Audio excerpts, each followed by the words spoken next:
and ciao olive oil lovers, welcome to another episode of Zucchi Recipes. My name is Sarah and today we're going to be making a mushroom olive oil stuffing.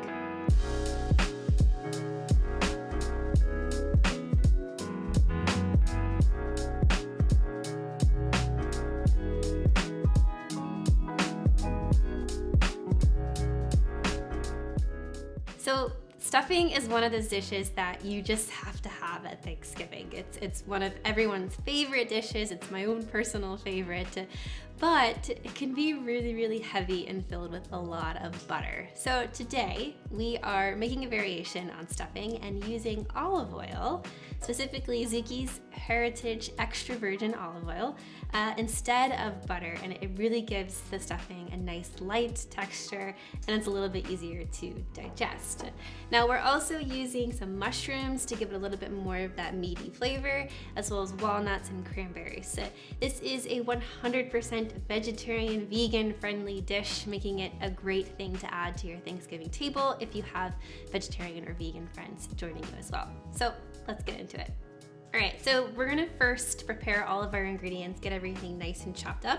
And I'm gonna start with the onion, and we're going to finely dice this. You could also dice all your vegetables up in a food processor as well if you wanted to save a little bit on time. And the key thing here is that you want to get everything diced as evenly as possible so that it cooks evenly when we put it into the pan in the pot. Okay, and then we're gonna do the same thing with our celery, and I've already trimmed the bottoms and the tops, and I have about three stalks. These are pretty short, but if we had longer ones, probably about 2 would be good. And so to dice the celery, what I like to do is to cut them in half first, and then cut them lengthwise one more time.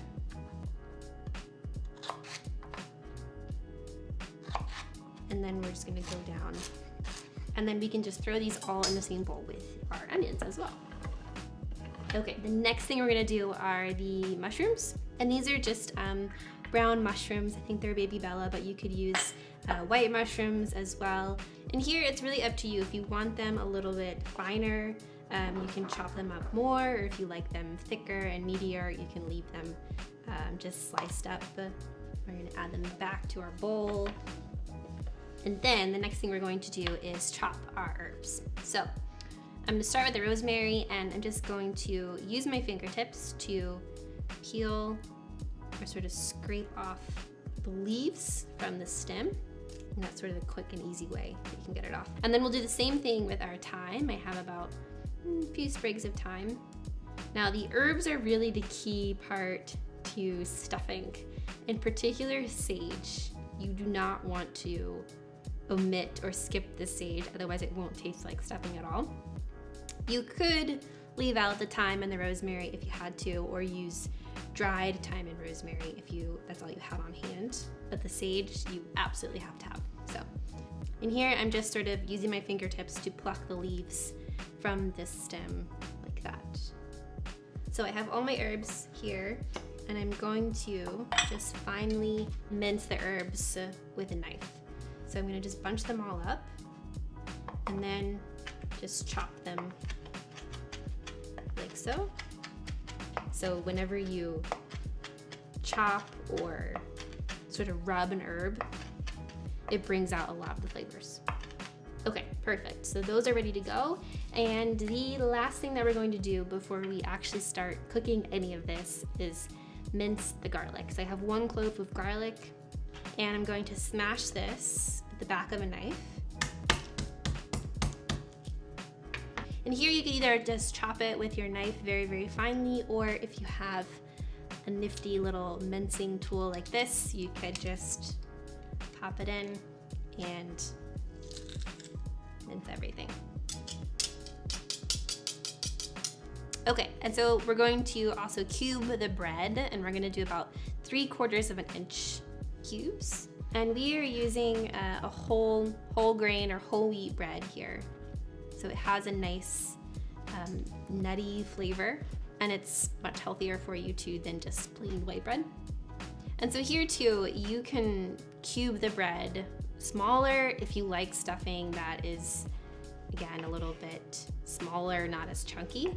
Or you can keep it much bigger, or even hand tear the bread if you'd like, if you want sort of a chunkier texture. So now that we have everything chopped up and ready to go, we're going to cook it all in a pot. And we're going to be using our Zucchi Heritage Extra Virgin Olive Oil, which is really our everyday cooking oil. It's a nice medium intensity. So we're gonna start with just about 2 or 3 tablespoons. And I have my pot over here on medium to low heat. Pretty good glug on the bottom here. And we're gonna start by adding our onions and celery.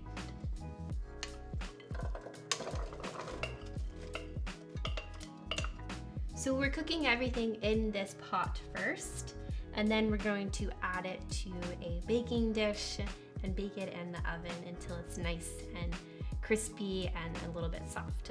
So the first thing is we're gonna just cook our onions and celery until they're nice and soft. Okay, so the onions and celery are starting to soften up just a little bit. So I'm gonna go ahead and add our mushrooms here.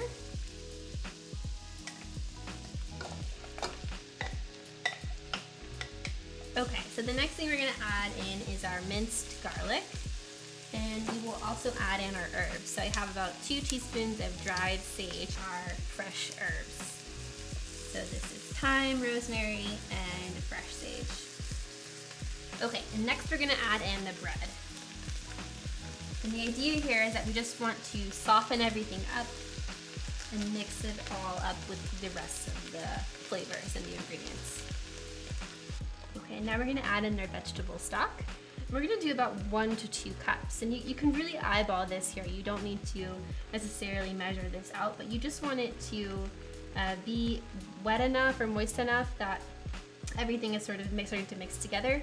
You don't want it to be too mushy, otherwise we'll lose a lot of that bite when we go to eat our stuffing. So somewhere in the middle. And that is looking fabulous. So a couple more things. We're gonna add in walnuts. This is about 3/4 of a cup of toasted walnuts. And the walnuts really give the stuffing this beautiful nutty texture, as well as flavor that's maybe a little bit more hearty, like you're having a stuffing with meat. And then you're also adding in about 1/2 cup to 3/4 of a cup of cranberries. You can again adjust that quantity to your preference, or omit them altogether if you don't like sweet stuff in your stuffing. And the very, very last thing is we'll add in just a few cracks of freshly cracked black pepper. So I don't want to overcook this or over mix it, otherwise it'll get too mushy. So just as soon as everything is starting to come together and the onions and the celery are soft, then it's good to go. We can turn it off. One last thing is we're going to put the stuffing into our casserole dish and then bake it in the oven. Before we do that, I'm gonna grease the pan just very lightly with our extra virgin olive oil, just to keep everything from sticking. So I'll pour about, again, maybe another tablespoon or less, and then I'm just gonna swish this around using my hands. Just spoon the stuffing into our casserole dish. Okay, at this point it's light enough that I can just dump it in. And then we're just gonna even everything out so that it bakes evenly. And the last thing that I like to do before putting it in the oven is, again, drizzle a little bit more olive oil on top, just so that you get sort of that nice crispy brown bits of the bread. So olive oil will really help them to brown, which to me really is the best part about stuffing, when you get the top, that bit that's really gotten crispy and brown, and you bite into it and you get that nice crunch, as well as the fat from the butter, or in this case the olive oil. Okay, so it's ready to go into our oven. I have the oven on at 400 degrees Fahrenheit, and we're gonna cook this for about 20 to 30 minutes, or until it just starts to get brown on top. Okay, it's time to take the stuffing out of the oven. Let's see how it is. looks so good. It's a nice and brown and golden on top, and it smells absolutely amazing in here.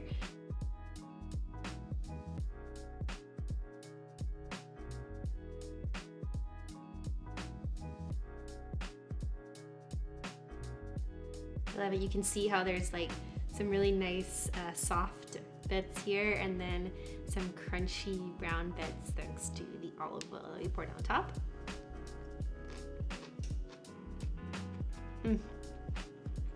So good. It tastes like Thanksgiving. So that's our recipe for olive oil stuffing. Be sure to check out the link below for the full recipe on our website, and stay tuned for more Thanksgiving olive oil recipes coming soon.